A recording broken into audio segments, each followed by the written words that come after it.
Hello! I was hoping you would like start a dance. Well, last time I did the Vogue.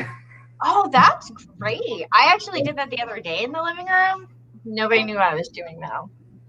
But hello! Happy Friday, Jason. I know, isn't it great? Well, minus the rain outside. Is it raining in Columbus? It rained for like a hot second and then it stopped. No, So like really nothing noticeable. But I'm also in a basement, so I have no windows around me. So I couldn't tell you if it's raining. it's raining pretty hard in Delaware. Though. What we need is my grass. I saw that I go like this when I say I saw because like my watch notified me earlier, but I saw that we were supposed to get like some serious thunderstorms today. Yeah, we are. Now, do you like thunderstorms? I do. My youngest daughter, not so much. I do. I think it's relaxing. I love the sound of rain and thunderstorms. I love watching them. Yeah, me too. They're great. Mm-hmm. Well, everybody joining us, hello. We decided to kind of kick Tony to the curb. Jason's decided to take over today. How's your week been, though, J-Dog? It's been busy, but it's been productive. Yeah. The whole working remotely, the day kind of goes up and down. Oh, yeah. It's very unpredictable, but we're still making things happen. With your whole family? What's it? Yeah. You are? Yeah, my wife is here some days, and some days she's at the office. But it's. Are you guys getting sick of each other, or are you embracing it? I would elect not to answer that question. Oh, does that mean that your wife is watching? Sure, she'll be watching later. No, it is nice though. There's some aspects that we enjoy, but on the days that we both have like Zoom meetings and everything, we have to go like different parts of the house so we're not talking over each other. Right. Yeah. Are you guys doing anything fun as a family to kind of get through this? Yeah. I say get through this, like it's like the best thing in the world. We started playing a lot of board games and card games and stuff, which to us, it's been kind of a blessing because you kind of recalibrate and realize that you could have been doing these things all along. Like it didn't take a pandemic for us to start doing this. Yeah. Now, are you playing Monopoly? That's the... No, the boys play that, but I'm not playing that. Oh, God. I hate Monopoly. Like, I don't know who invented Monopoly, but, like, I hope that person stubs their toe because I think that is the best game in the world. It never ends. And there's a huge fight. It usually ends with somebody flipping the board. Yeah. Absolutely. Yeah. So, oh, God. Well, I taught my youngest daughter how to play Uno. She's 5 and she's playing Uno already. Oh, that's fun though. Yeah, it is. I feel like Uno. I just realized. Hi, Dad. Uno. It has like so many different rules. It does. I always thought there was one set rule, and I recently played with all of my in-laws. On vacation, and they were like, "No, we're not playing those rules. We're playing this rule." I'm like, "Wait." Like you put a card down and you pick a card up. Like that's how it goes. Yeah, it's apparently there's a lot of arguments too. It'll start some arguments too because people are like, "This is my house. These are my rules." You're like, but it's the game. Like, how do you know this? I had to do like the gentle hand on my husband's leg because he started doing that. Like, do you know this is my rule? And I'm like, hey. It's just a card game. It's cool. We're just hanging. You're like, you're on my side. You're on my side. Right? My dad says that Stratego is a good game. I don't know what that is. I know what it is, but I forget how you play it. When I first looked, I thought it said Scattergories. I don't know if you ever played that game. Oh, I like Scattergories. I prefer no wait, Scattergories, yeah. Is that the one with the button? It's the one where you have the alphabet dice and you roll it, and you have to answer questions that only start with that letter. Oh, no, I've never played that then. Yeah, it's about 20 years old or something like that. It's pretty fun, and then until people start inventing words. Right. I think I was thinking of categories. It's got like that big circle and you button, and it tells you like the phrase, and you can't say it. You have to describe it. What is that? I know we have that game. I can't think what it's called. I'm gonna call it categories, but if anyone else knows it, Ad lib or something like that. I can't think what it is. Something like that. We have what? Have I played Stratego? I think that's what my dad is trying to say. Right. I don't know. He's calling you out, right? I know, right? I know that we had like these. I want to say it was like a Chinese board game with like Trivia Pursuit. That's what the game was called. Thank you, Dad. Yeah. I want to say it was like a Chinese board game, and there were like holes, and you had to move the marbles. I don't know the name of that one. Not back. No. I know what you're talking about. Yeah. Right. It was. I don't remember how to play it now, but when I was younger, I really loved playing it. But it's fun now, so we're glad that we kind of figured that out, which we did not need the pandemic to be doing. Right. Yeah. We've always been Chinese checkers. See, I knew it was a Chinese word. Yeah, thanks, Dad. Your dad, working on family. What? Your dad's the board game whiz. He is. I'm telling you, he had like so many board games when we came on. When we were growing up, it was amazing. We had like Clue, Chinese checkers, Pictionary. We had it all. We had like a whole closet of them. Candyland, I'm sure you had that. Candyland, Chutes and Ladders, Mousetrap. My grandmother had Mousetrap. Loved that game. Great game. Clue, Patchers. I don't know what that one is. But you know what's something fun that we did do this week? What's that? We went and got tested for COVID.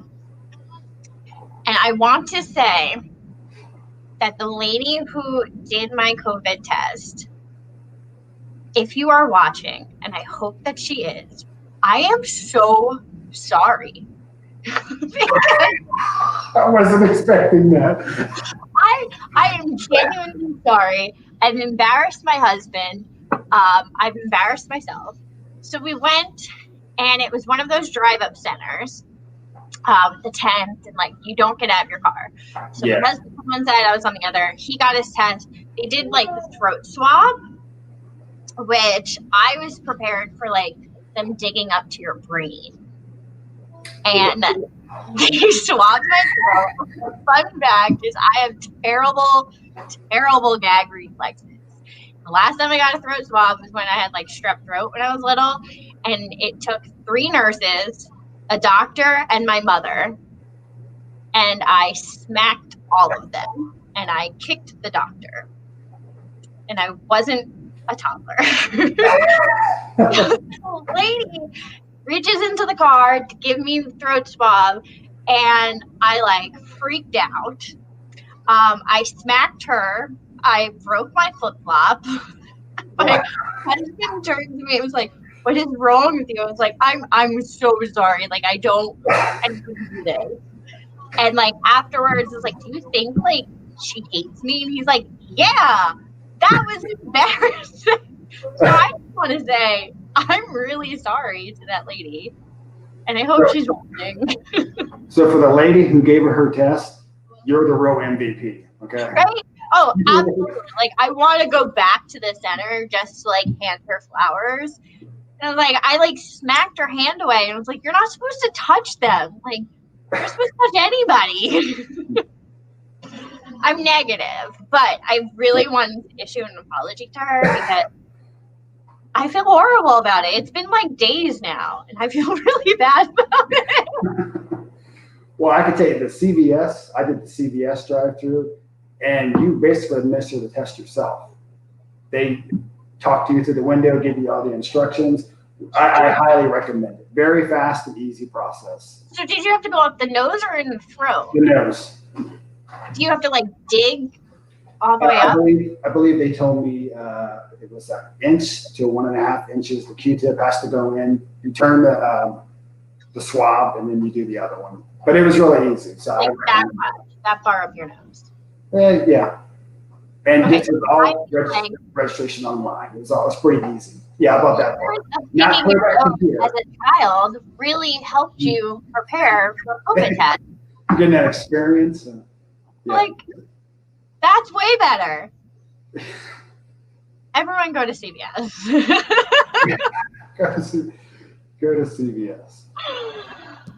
Oh, gosh. Well, someone who does not have COVID and who you know personally is joining our broadcast today.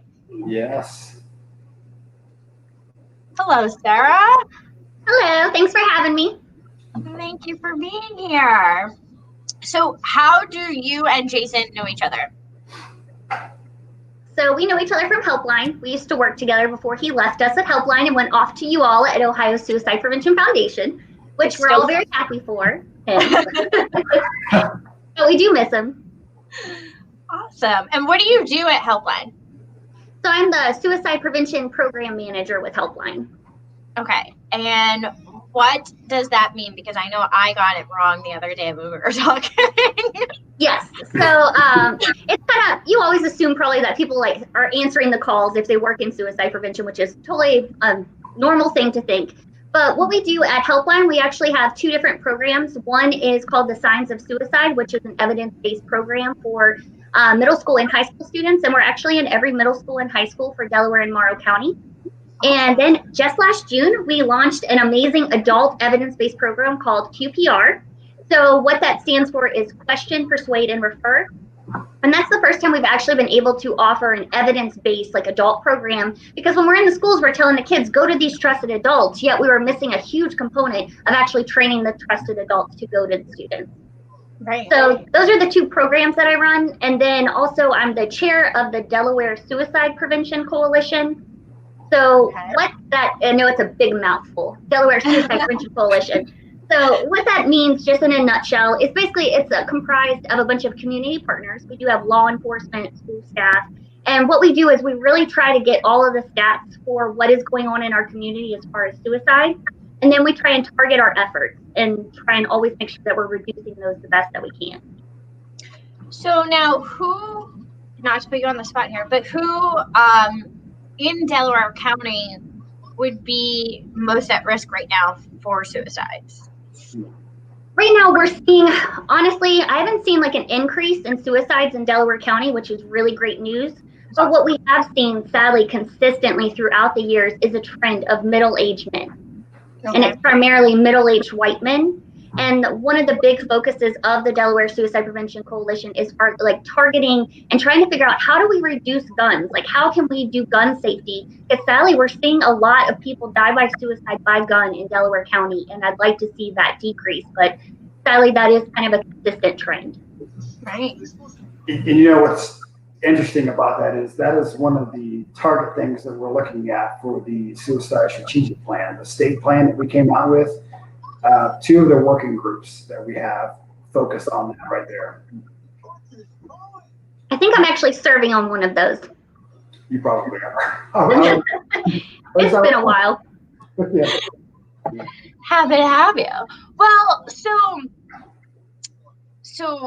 I know that you said that you aren't working at the call centers, but you know about the different calls that have been coming in, correct? Yes, I did get some information about that. So I think you were asking me if there was like an uptick. Yes, Yeah. if there was any uptick recently, because we've been told that, you know, there aren't going to be upticks during a pandemic, but it's statistically shown that after major events is when suicide rates go up. So I was wondering if we were seeing that yet. So we didn't see an increase in suicides, which is really great, but there wasn't uptick in calls. So in March and April, especially when the governor announced the stay-at-home order, that particular week, we saw an increase of people calling about, you know, stress related to that, anxiety, kind of fear about what COVID was going to be all about. And then from there, we noticed that it was, sorry, I don't have it memorized, so I'm reading off my notes here. So it looks like then in April, we did see an increase of 80% in relationship issues, which I think you were just talking to Jason about being home with your partners more. And those things definitely play into that. You're targeting my household, I see. And then the one thing I found really surprising was, not really surprising because general stress is up 150%. Wow. I think we can all kind of relate to feeling more stressed out. Oh, Yeah. absolutely. I mean, just before we hopped on here, I was like, sorry, I have to go get my son who's protesting an app today. He's currently watching Toy Story in front of me. But it's like, you know, with your entire family being home, you're still working. It's not like work gets put aside. And, you know, you don't get the outside comfort. So like I can't pick up the phone and be like, hey girl, want to go meet for a cup of coffee or head to the playground? Like that's just not really possible lately. You know, what my wife and I did back in March when all this kicked off, we came up with a plan that, hey, once work is over, we shut the computers off and we don't talk about work, because it was really hard for us to shut it off because we're still home. Like, your home space is your office. So we just had to put in a rule that when we're done working, we're done working. Right. Or if not, you would just keep focusing on that for the rest of the day. Mm-hmm. And obviously it has its challenges because you're like, oh, but it's right there. I can take care of it. Right. But it's just, it's different. What about you, Sarah? How have you been separating? Because you're working from home too, right? Yes, I am working from home. So literally, I have that same kind of thing. Like, it's right there. I could just do a little bit more. And it's like, I'll start thinking about something like, oh, I forgot to do that today. And let me just go grab my laptop. I've been trying to get better about doing that. I still have a little bit of times where it's like the weekend and I'm still like, oh, well, let me just get that done. Because I don't know about you all, but it's just been so many more emails. I feel like half my time is spent in emails and then the rest is on Zoom. Yes. Let's have a pre-Zoom meeting to talk about the next Zoom meeting. There's a lot of it going on. Yeah, I'm so zoomed out. Right? What are you doing to kind of cope with everything? Like, how are you, I'm going to use the word staying sane. One of the biggest ways I stay sane, let me show you. I'll be right back. Okay. I feel like we need music. I know. Everybody could use a little bit of Willie in their life. So here is Willie. He is my little miniature dachshund. He has been helping me stay sane. And he is living his best life right now. He loves me being home. How old is Willie? He's only 4 years old. He was actually born on Christmas Day. Oh, a Christmas pup. So he gets Christmas presents and birthday presents for his birthday. Good day right there. But yes, pets, I think everybody right now can agree that pets are definitely keeping me sane. Because I do live alone, so having my dog with me is really great. And I also have plants, as I was sharing with you all earlier. Can you please show everyone your plantarium? Is that what it's called? Plantarium?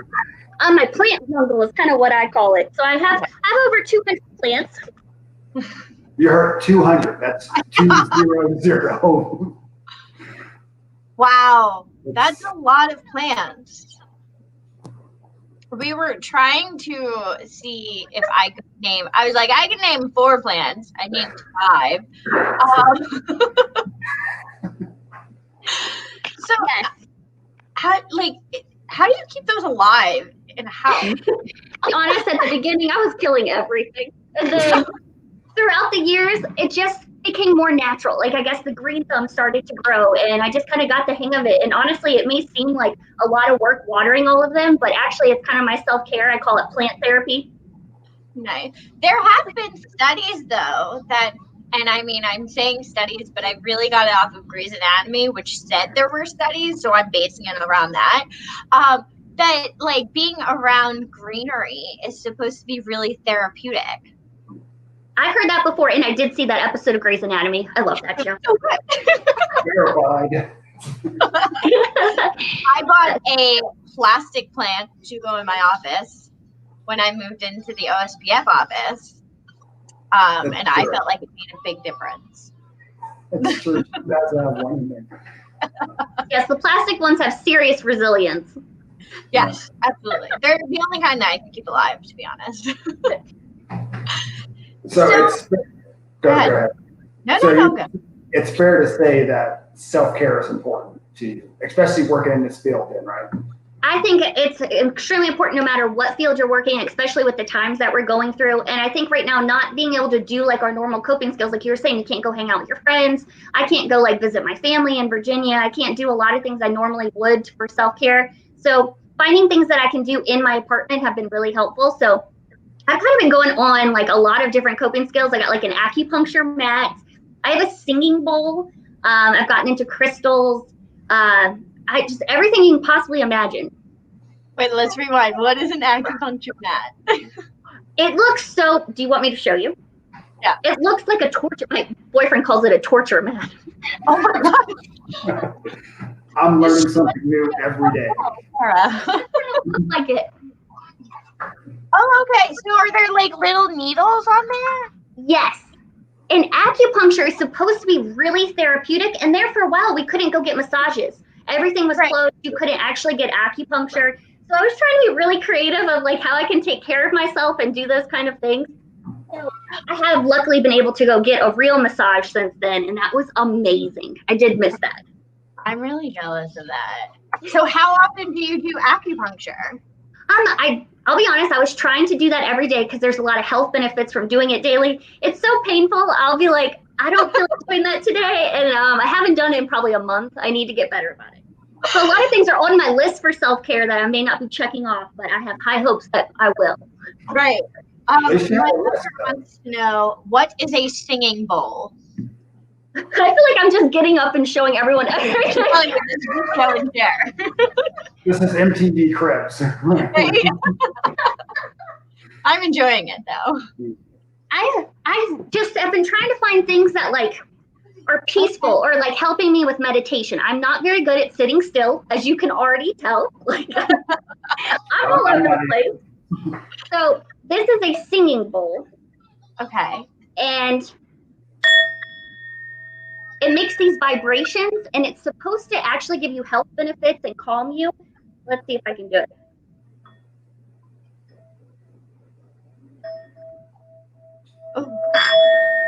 Ooh. Okay. That's a singing bowl for you. I like it. So they use that in like, I think I've seen them in like yoga classes before, right? Yes. Nice. So it's kind of a form of mindfulness. I've been trying to find like all kinds of mindfulness to get into. Nice. Now, is that something that you also practice like when you were back in the office, or are you doing it more so now being home? I would say I'm more so being home. I kind of immerse myself in that because I noticed that, you know, living alone and not being able to like go see my friends and stuff, like, because I was really scared at the beginning when COVID hit. I'll be honest, I was really just kind of staying home, really scared. So I was trying to find things to kind of keep me occupied, but things that would be healthy to continue with as like COVID dissipates, which hopefully it will. Right. But she didn't know that's what they were called. Now you know. That's why we do show and share with Sarah. Well, I'm glad I could share my coping skills with everybody because I have been really trying to immerse myself in that. So I was kind of glad when you all asked me about that. Oh, of course. Well, Keiko, what do you do for self-care? Okay, I'm gonna be honest. I really enjoy a glass of wine and Bravo TV. Now, hear me out on this. At the end of the day, like I just really I feel like I'm using my brain so much throughout the day and I'm focusing on so many things that watching trashy reality TV at the end of the day, I can just turn everything off. And in a way, it almost makes me feel better that these 50-something-year-old women are so much more dramatic than anyone that I surround myself with. So for me, that's what I do. But I recently started getting into meditations. I used to do sleep meditations. And like, I've just been having such a hard time trying to get to sleep that I put on, there's a podcast. I think I just searched it on Spotify for a podcast for sleep meditation. And I had the best night's sleep last night. It was amazing. What about you, Jason? What do you do? Let's see. Well, every day I start out working out. That's what gets me going for the day. And then I love to read. And I would say watch sports, but we know that's not really happening, right? Right. So I watch a lot of History Channel and stuff. like all the specials that came out about Grant and George Washington. I'm such a big history nerd. But it's like you, I make sure that I'm watching things that don't correlate with my job. Right. Because it's what I've described before, the mental bandwidth. Think of your internet at home. If everybody's plugged on the Wi-Fi, eventually what happens, the internet slows down. But we actually function the same way. That, we're trying to manage the kids, answer the phone, answer emails, meet a deadline for a document, and then eventually that bandwidth gets stretched. So by the time we're done with working, I'm not about watching anything on TV that has to do anything with suicide prevention. I just need to disconnect. Yeah. Give me all trashy ladies. How has your job changed though, Sarah, since working from home? I would say pretty much all aspects of programming have changed, and we've really had to figure out. I still don't know what the school year is going to look like, so that's still kind of up in there. And I think everybody is having that same kind of anxiety of, I wish we knew, but hopefully we'll know something soon. And then as far as the QPR programming for adults, we actually are going to start practicing to do that as a webinar starting next week. So we're hopeful to continue to offer that as a webinar. So if anyone is in need of QPR, you can contact me at HelpLine, and we're offering that for free as a webinar.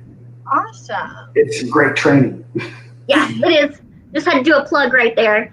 And then the other thing, since we're not able to be in the schools, the educators have been still working really hard on HelpLine's prevention page that they just started. So what that's all about is providing resources for parents, for teachers right now in the midst of COVID. And that is going to be the HelpLine prevention page on Facebook. So make sure to check that out. They're working on like allyship videos right now and talking about being an ally. They're right there. There we go. Yeah, they're amazing. They're still trying to get that information out there since they can't directly be doing that kind of service. So I think that's amazing that we're trying to be creative and figure out different ways of still getting our message out there. Yeah. Well, hey, speaking of not knowing, what the future looks like as far as scheduling stuff, do you want to talk about the annual suicide prevention walk? Yeah, I'm glad you mentioned that. So every year, the Delaware Suicide Prevention Coalition, we do have a walk, and usually that is held in September because that's when Suicide Prevention Week is, when World Suicide Prevention Day is. So this year, Sally, we aren't going to be able to pull that off in September. We wanted to give it until maybe November so we can see about social distancing at that time. I wish I had a concrete date. Right now, we're still trying to find a venue. So that being said, if you follow the Facebook page for DSPC, hopefully I will have more information by next month of what that's going to look like and what that walk is all about. The big thing about DSPC, we're trying to always promote hope, awareness, and change. So the big part of the walk is bringing that awareness around downtown Delaware. I've participated in that event a few times, and it's a very powerful event. I highly recommend Delaware residents, and if you live close to Delaware, coming here to participate in this. Hopefully participate. Yes, because this year is going to be our 10-year anniversary. So I was coming to this walk even before, like as a participant. And the big thing about the walk that compared to other suicide prevention walk is it's intimate. It's got this personal feel where you just feel really good leading that walk. You feel empowered. Mm-hmm. I agree. Awesome. That's great. So what have been some top concerns I know you said that calls have come in, and in the beginning it was a lot of anxiety about everything closing down. What are some concerns with people right now? I think it's just kind of the same kind of concerns that they originally had, just kind of the unknown of everything, just kind of wanting some answers. Because I think that's what a lot of people want just in general. I would love to know what the school year is going to look like. And I'm not a parent, and I can't imagine what it's like to be a parent and worrying about all of that. So hopefully we're going to know some more, because I think just the unknown is what's stressing everybody out. Yeah. And, we've seen some data, too, that those that were already suffering from anxiety and depression, that the COVID-19 has amplified that because it's creating all these unknown variables. Mm-hmm. Well, that's what anxiety is, the fear of the unknown. So then it's like, let's bring it on. Doesn't help. What are some things that, you guys tell people that they can do to kind of help during this time? Because now it's like, I know the other day we asked on our Facebook page, like, now that things are opening up, how do you feel about being in public? And all of the comments from everyone were, I'm still really nervous. I still haven't left my house. I think we're doing this too soon. So I think now, like, as much as people wanted things to open up so that they can get back to normal, now they're like, oh, wait, like, no, I can't do this. So what are some things that you guys can tell people to kind of help them cope with it? I would say the biggest thing is doing what feels comfortable to you. Don't force yourself to do something that doesn't feel right. If you don't feel it in your gut and you're just like, I can't do this, then don't do it. Don't feel obligated to do anything because someone else is. I think everybody needs to be going at their own timeline with how they go back into the world. Because it's going to be hard when we all have to make the transitions to go back into the office. And I think the best thing is being honest about how you feel. And if you're not comfortable, just kind of being able to voice that, which sometimes can be really hard. But just also really practicing self-care. Anything you can do to be taking care of yourself. And if that's all you can do that day, that's all you can do. And just kind of being kind to yourself, that we're all really struggling right now. Yeah. Well, hey, I'm curious, what got you into this line of work? Because obviously I've known you for a while and you're very passionate with this work and you're incredibly gifted when it comes to this work. So what got you into this field, if you're comfortable answering that? Oh yeah, definitely comfortable, but don't mean to bring the party down. So I lost my dad to suicide when I was 19. So at the time I was pursuing a business degree and I was almost about to graduate. And then I decided, and I was living in Virginia. I said, I don't want to do this anymore. I want to go and I want to save people and I want to save someone like my dad or save others. So I sold everything in my house within 2 weeks off of Craigslist, back when Craigslist, you could actually sell stuff on there. And I moved here, put myself through Ohio State University. And while I was doing all of that, going to school, I founded the Untitled Chapter for the American Foundation for Suicide Prevention. I was going to school full-time, working full-time, and doing all of that for free. So when I found this paid job at HelpLine when I graduated, I was so excited. So I'm just so happy to work with HelpLine. I really feel like everything that they do is everything I've dreamt of doing and getting paid for, especially doing the walk. I really love the walk, so I really hope that we can pull that off this year. Yeah. Wow, at 19, losing your dad to suicide. How is that, if you don't mind me asking, how has that shaped you? I think it changed me completely. I would say I'm not the same person I was after that happened, and I don't think it's necessarily a bad thing. I've learned to use all of that and channel it to help other people, because I don't think in suicide prevention necessarily, when it comes to, like, I run a support group for survivors of suicide loss, and in order for that to really be effective, it needs to be someone who can relate to that person's pain. So I love being able to use something so bad and horrible and turn it into something positive and beautiful that can serve and help other people. So that's kind of what helps keep me going and keeps me motivated. I've sat through a lot of your Awesome. your training and briefs before, and as a spectator and not just a coworker at the time, you can tell that you're channeling that energy. That you're not just briefing from the slide. Like this is experience this. So you can definitely tell that you're channeling that. So I commend you on that. Well, thank you. That means a lot. I appreciate that. But sometimes it's not easy, definitely. Because it's hard. This work gets personal for me at times. And there's no way around that. Like when people say someone's selfish or those kinds of things, it's like, no, that's really not what's going on. Right. Well, I think that's kind of what makes you doing your job so much better, is having that personal experience. I know I was talking to, I believe she's a nurse in New Jersey, and she was like, oh, I didn't realize you work at Ohio Suicide Prevention Foundation. She had lost her brother to suicide, and she told me that when she gets patients who come in for suicidal thoughts, she shares her brother's story with them. And she was like, that I feel like that it helps. And it does. I mean, there's so many people that are like, oh wait, I'm not alone in these thoughts. Like, you went through this too. So I think that's awesome for you to share your story like that. I agree.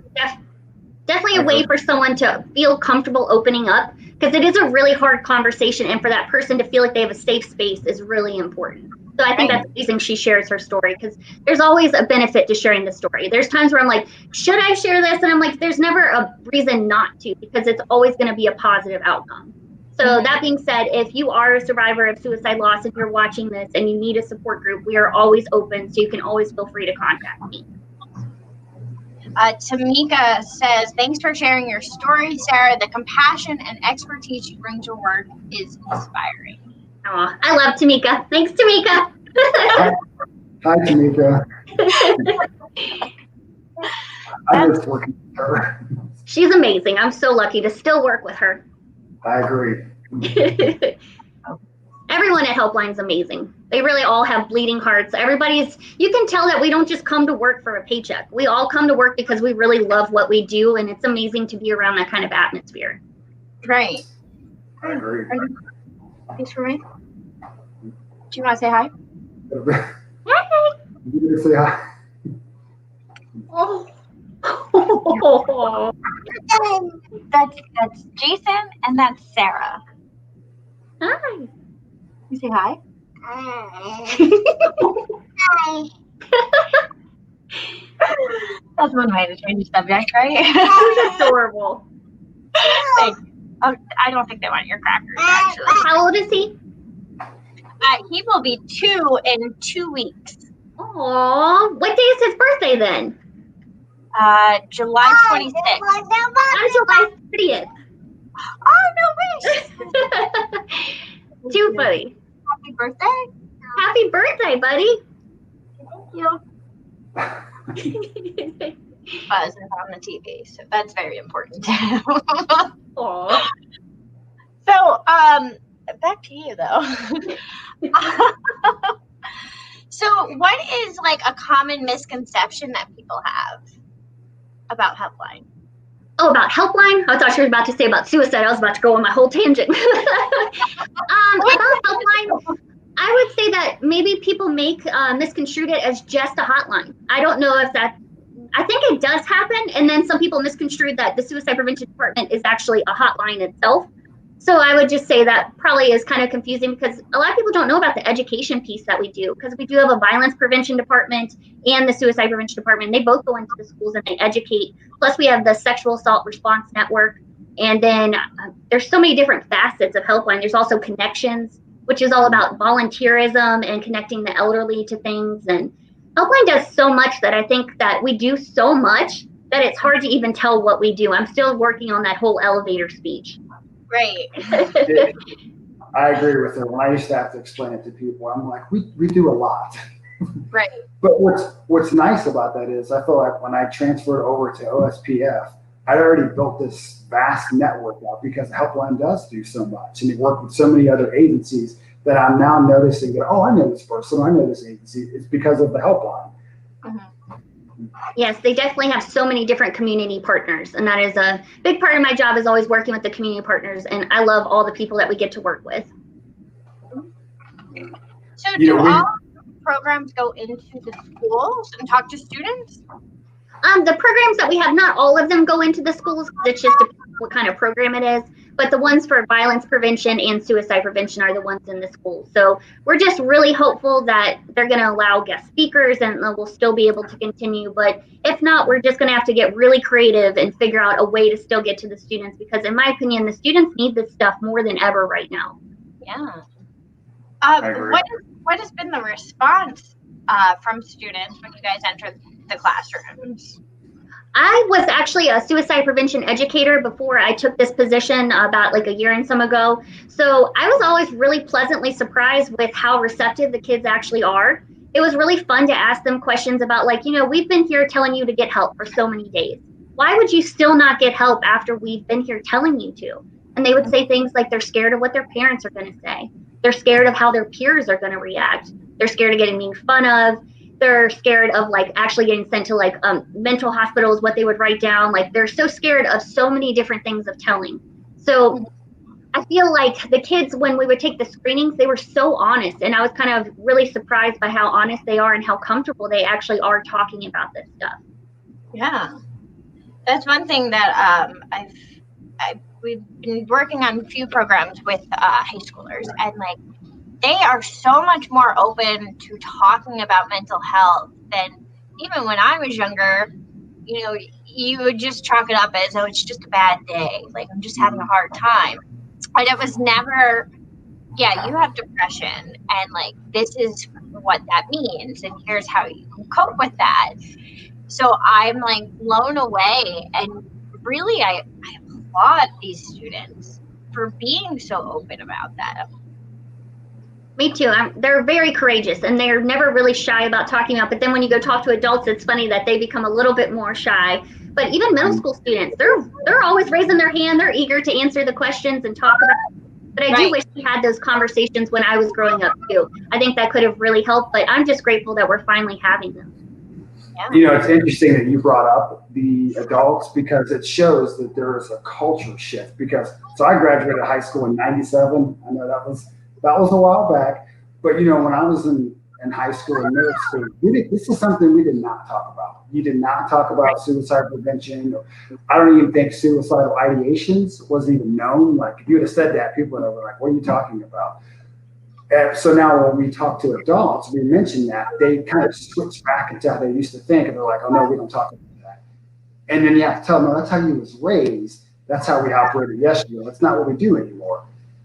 And then they were like, "Oh, okay, I get it." And I think that's why kids are more open to it because it's what they're being exposed to from an early age instead of later on in life, like some of us were. And it's interesting that, you know, the students were saying they're afraid of what their parents would think of them. Yeah, they're scared of like their parents' reaction, how the parent's going to react. So that's why we've always just really tried to train the parents, but parents are hard to get to, sadly. You know, they're at work, they don't have time to commit after work, and all of those kind of factors play into it. So hopefully the more that we can try and, you know, get that HelpLine prevention page out there and maybe those resources to the parents, that they'll be more comfortable about talking about it. Right. Is there anything that you can tell parents to kind of help them talk to their kids about mental health? I would say the biggest thing is don't be scared if your kid comes to you and says the S word.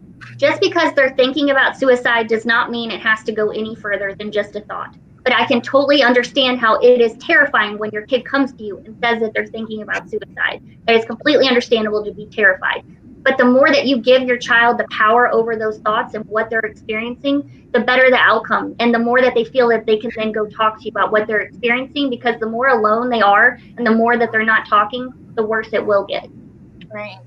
And always feel like you can reach out to HelpLine too. If you're a parent struggling with a kid, you can always call our hotline. We're open 24/7. You can text us, but those things that you can ask us too about, how do I help my kid right now? I'm really struggling. And we can also connect you to resources and connect them to mental health. Oh, awesome. So the helpline isn't just for if you're having these thoughts, it's also for people looking to help other people.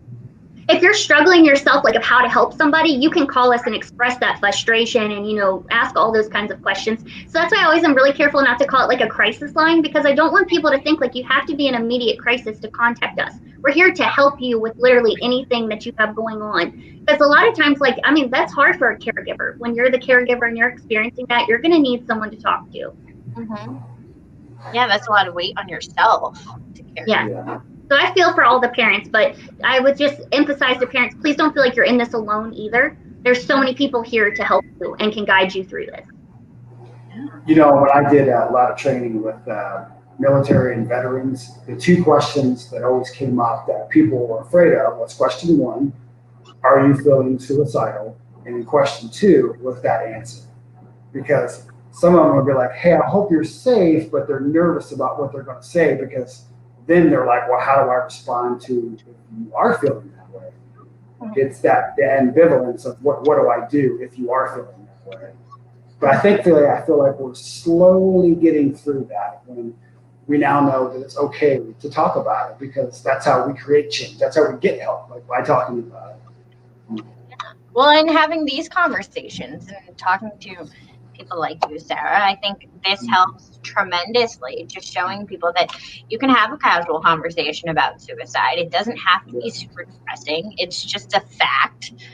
And, it's good to talk about it. Please don't drink that. That's mine. I had someone ask me yesterday about, like, what do I do when someone's just having, like those thoughts? And I think one of the biggest things is never feel like there's something you have to do. I think that's where people don't act. I think the best thing to do sometimes when people are having thoughts is just be with them and to let them know that you're right there with them and that they're not alone. And it's not about always having the right words either. All of us sometimes fumble with the right words. There's sometimes no right words when it comes to this stuff. But the more you be there to each person, you are helping them. Right. I think people just need someone to listen to them. Like, this is my drink.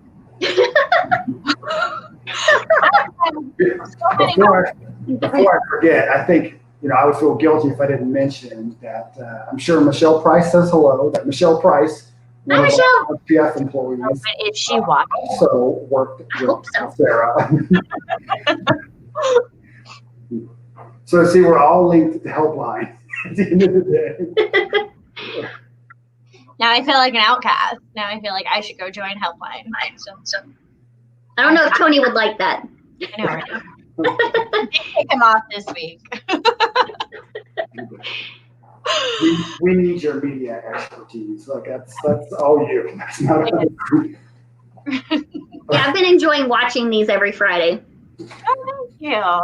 Yeah, I was checking these out weeks ago. I thought they were really cool. It's been kind of nice to have these kind of live conversations in the midst of all the quarantine where we're not seeing people. So I'm glad you guys decided to do this. Thank you. Yeah, I feel like it's nice getting to know everyone watching, and getting to know other people like yourself. This has just been, I feel like we're all having really great and much needed conversations, especially when we can't go and have conversations with people. It's a great time. I also like the fact that it's an open conversation. It's not like what we've been doing the last couple of months where you're doing a webinar or watching Zoom, where you're just doing this for 3 hours, listening to someone talk to you. So it's nice to have an open conversation where it doesn't seem so formalized. Yeah, absolutely. I agree. It's refreshing. You don't agree. Wasn't you telling me yesterday, Sarah, this was like the first conversation that you've had that's not like 100% work related, it's all structured and everything? Yes, and I'll be honest, I was a little nervous about that. I'm used to like the boom, boom, bam, like answering the questions, and this is much more relaxed and enjoyable. It's kind of nice to talk about suicide, but to kind of, have that kind of fun conversation. Yeah. Well, is there anything else that we didn't hit? I shouldn't say hit, that we didn't touch on that you think it's important for people to know about HelpLine? I was trying to think of that. I think just knowing that HelpLine can basically help you with anything. We also have 211, which is something that you can call that will connect you to different resources in your area. Like if you are looking for mental health and you don't know where to turn, you can always contact 211. If you know someone who's into like volunteerism or is elderly, you can always contact Connections. And then we do have the Sexual Assault Response Network, Violence Prevention, Suicide Prevention. So we can help you with just about anything. Oh, you hit them all. Tamika says being HelpLine staffer is a rite of passage. I love it. I approve of this message. Hey, I think it's also important to bring up too, and I think you mentioned it during the different departments, HelpLine also has a lot of great volunteer opportunities. So if you do visit that website and you're looking to volunteer in your community, HelpLine is a good place to look, specifically Connections.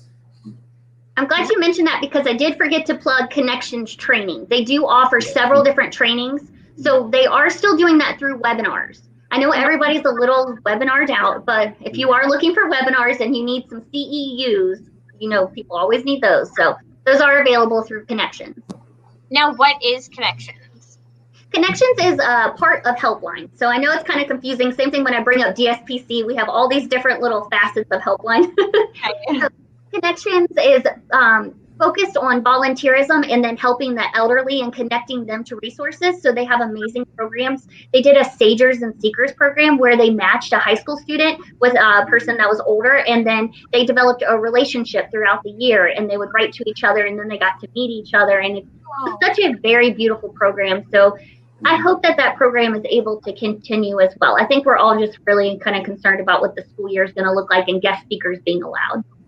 Oh yeah, absolutely. Well, Tamika, I think I can share this. There we go. Thank you, Tamika. Perfect. Tamika, you're on it.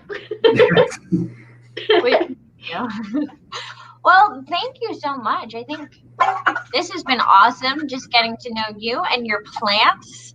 Best of luck. Thank you for letting me show them off and showing off my dog. Of course. Honestly, I feel like we need, if like Zoom meetings or webinars had more dogs, I feel like it might help people's attitudes. I try and throw him in there any chance I get, so I totally agree with you on that. Perfect. Well, thank you so much, Sarah. This has been awesome. Thank you for having me. It was a pleasure speaking with you all today. And it's Friday. It's the weekend, finally. Woo! What's the emoji one that I like to use? I thought you were saying, like, isn't that football team? Isn't this you? Yeah, that's Miami. We're not doing that in Ohio. Oh, it's Miami. We're not doing, you get a free pass if you're not originally from Ohio. You get a free pass. All right. Bye, guys. Bye.